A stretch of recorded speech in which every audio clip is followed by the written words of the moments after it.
intestine, the histology of the large intestine or the colon.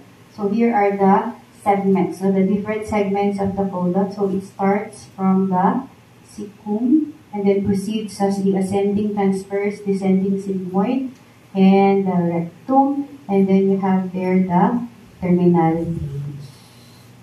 Okay, so a vestigial organ, but not so much vestigial na pala nowadays, is the appendix.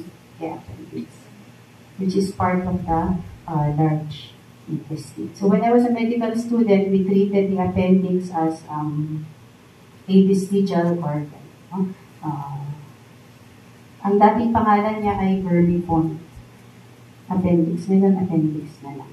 Kasi it was discovered by people who have nothing else to do but to study appendix, that the appendix is a very important organ of the immune system because it has a rich network of these mouth cells, your mucosa-associated lymphoid tissue cells. Okay? So this will be the normal course of the colon or the large intestine. So we begin with the histology of the appendix. So that is the normal length of the appendix. So it has all of the layers. It has a mucosa, submucosa, a muscle layer, as well as a serosa. Okay, so it has all the 4 layers. A clue in identifying an unknown cross-section histologically to be an appendix is to look for an angulated lumen. It has an angulated lumen on cross-section, normally filled with fecal material or dead cells. Okay? Since we are looking at the colon, then do not expect intestinal villi to be present in the appendix. Okay?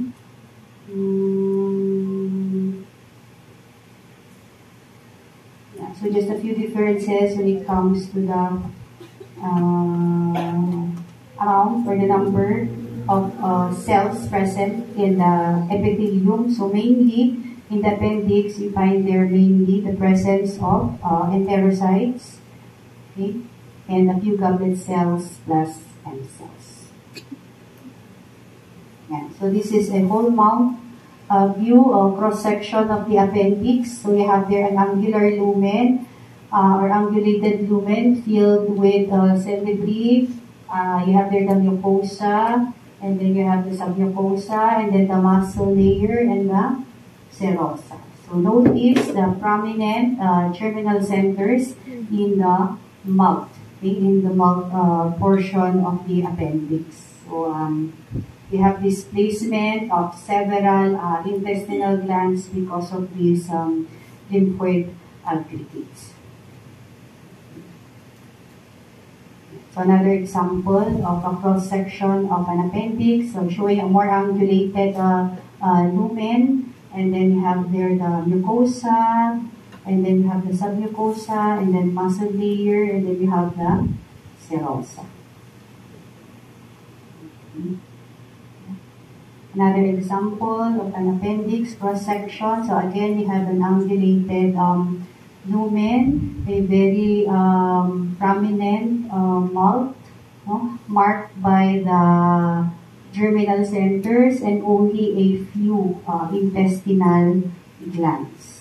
Okay? And then you have here a submucosa that is also infiltrated by mature adipocytes. That is normal. Okay. So another example, this time a higher magnification of the mucosa of the appendix to show you several glands and crypts, as well as an area in the epithelium that is displaced because of this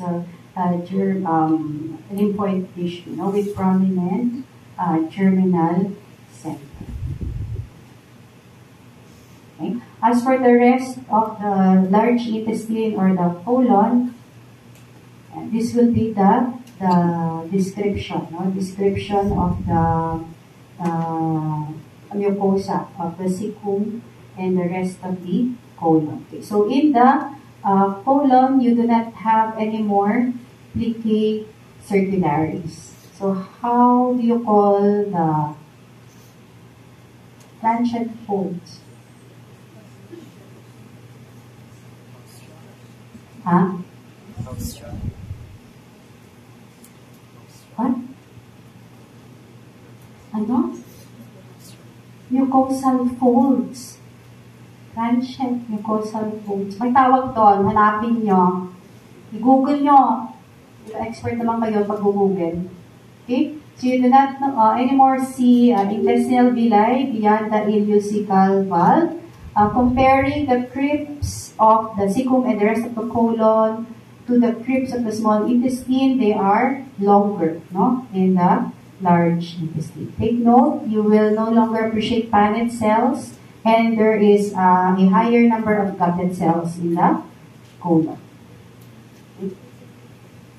So the most conspicuous cell type is the goblet cell. So guys, ang most conspicuous, hindi po siya synonymous sa most abundant. Ha? Ang sabality kahit na nga sa ONT, most conspicuous and most abundant. Anong ibig sabihin ng conspicuous? Magaling makita. Ha? Easily observed or easily appreciated. Yung apparent, no? Yes. Very apparent. Most abundant is pinakamadami. Okay, that's the difference. Okay? Yan. So you also have enterocytes in the large intestine. Okay? So this is the principal cell type, no, that is present in the epithelium of the large intestine. Lamina propria, nothing special. Okay? You also have their lymphoid nodules. Okay? So this is an example of how the wall of the large intestine will look like under the light microscope. So as you can see, all of the four major layers are present: the mucosa, submucosa. We have the muscularis propria.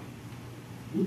And then you have here a high magnification of the epithelium of the large intestine, showing you a mixture of enterocytes and goblet cells.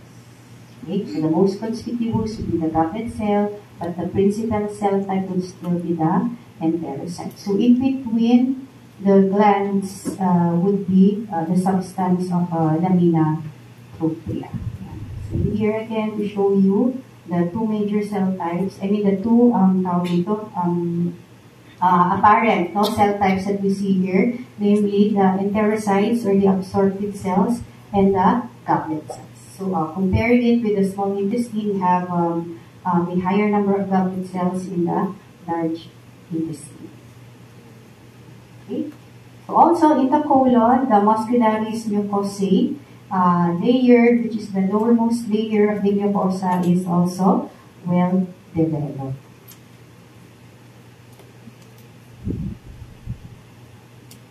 Our next layer, below the submucosa, is the muscularis propria. So again, you have an intercircular and an outer longitudinal layer.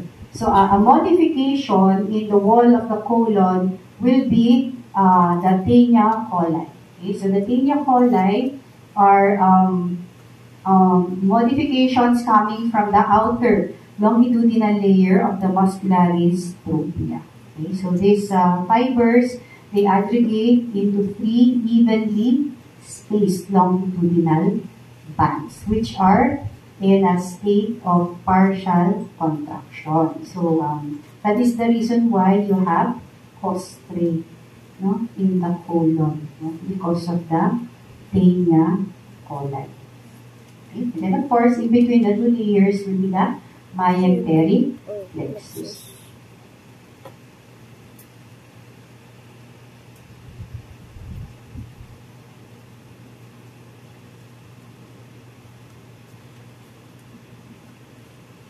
Na-reschedule pa yung embryo? Kailan no? Friday. What time? 10 to 12. 10 to 12. Ay, 10 to 12 na siya. Kasi nag-declare si Mayor niya.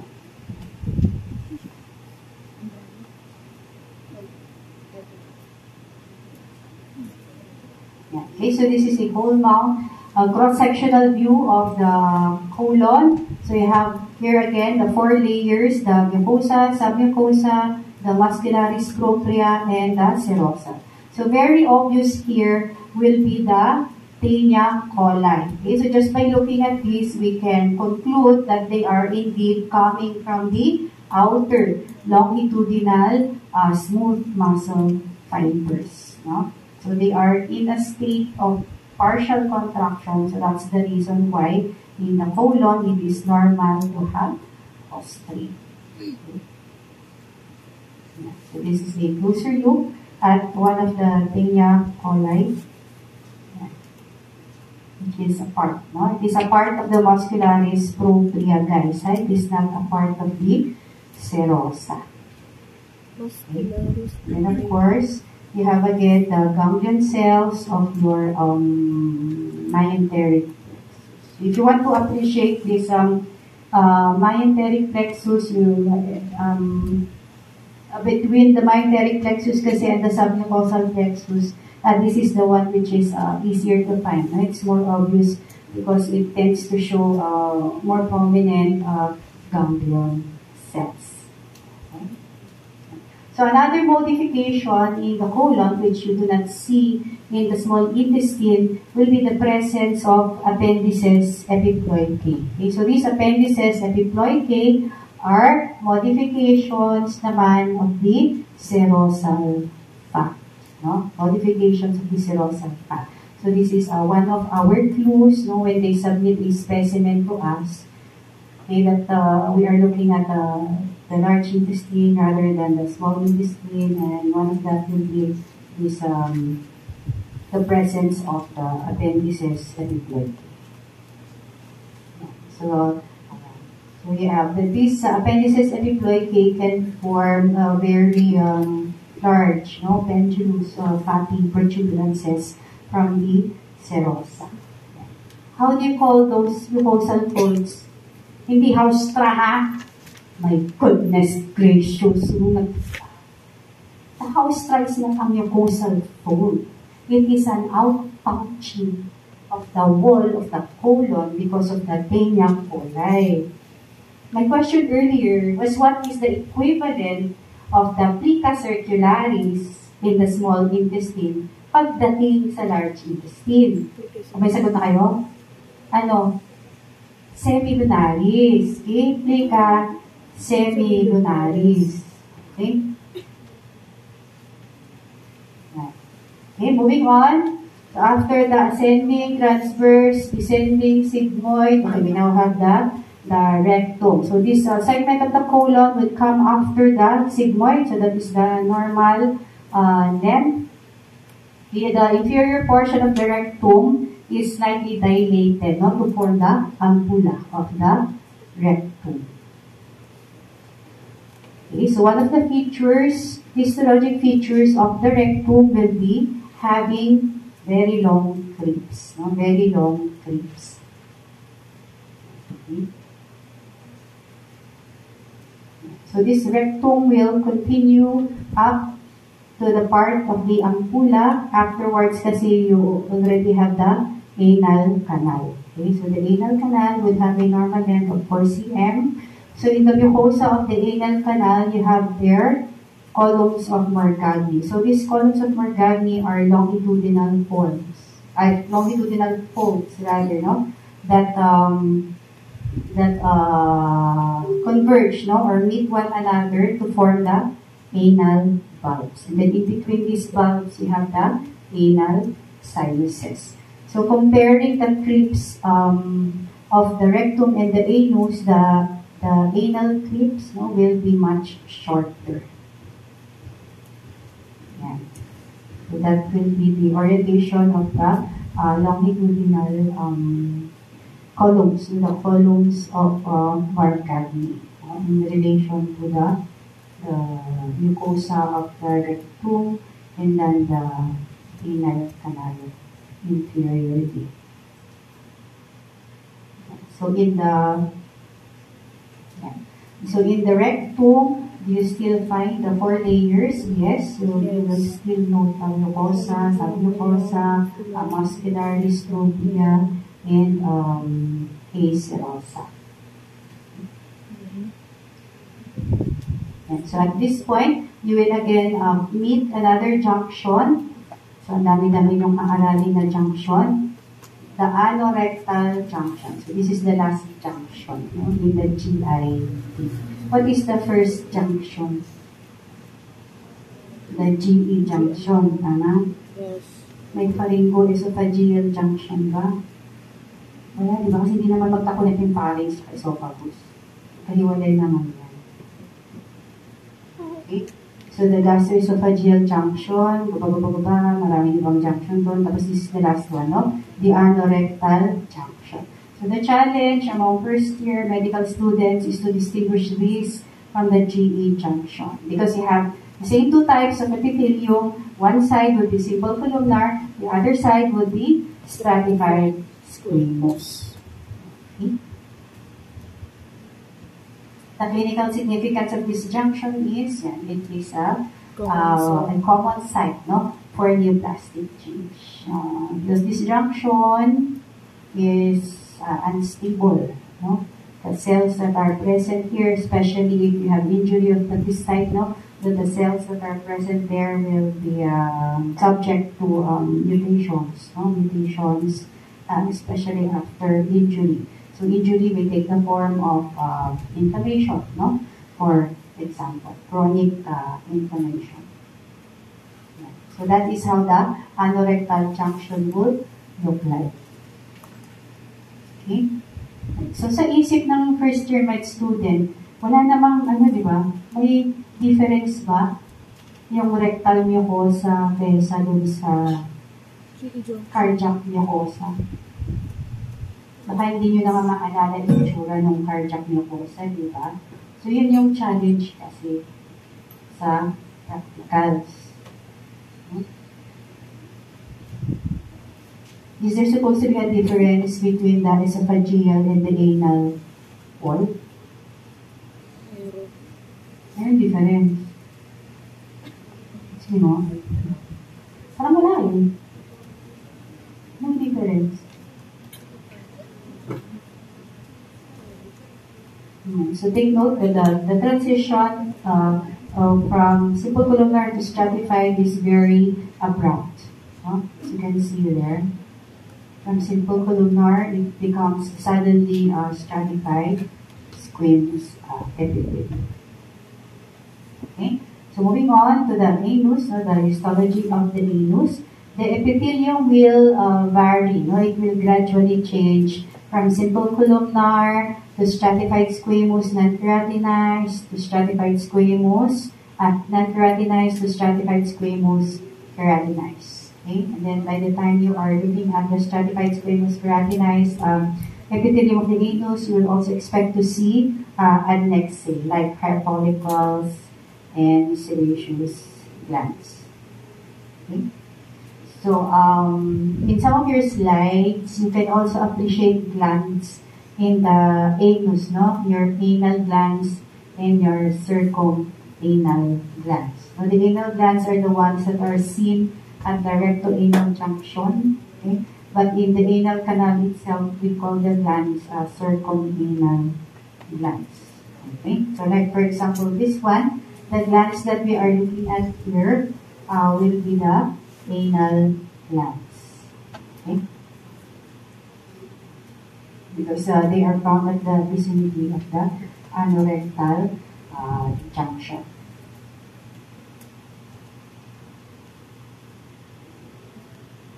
Okay, yeah. For the muscularis mucosae, okay, it will also be made up of 2 layers, but this layer is not seen to extend beyond the pectinate line. Okay, so very notable in the submucosa of the anus will be finding the hemorrhoidal venous plexuses. The hemorrhoidal venous plexuses.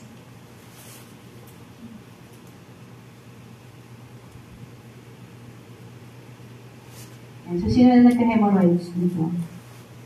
Siyempre, walang amin, di ba?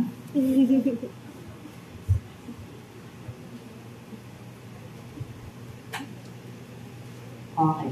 For the muscularis propria, yes, again, same layering, inner circular, then outer longitudinal, because you have two sphincters there. One of them will be derived from the inner circular layer of the muscularis propria. Okay? That is the internal anal sphincter. Okay? The external anal sphincter is derived from somewhere else, from the muscles found on the floor of the pelvis. Okay? So one is an involuntary sphincter, the other one is a voluntary sphincter.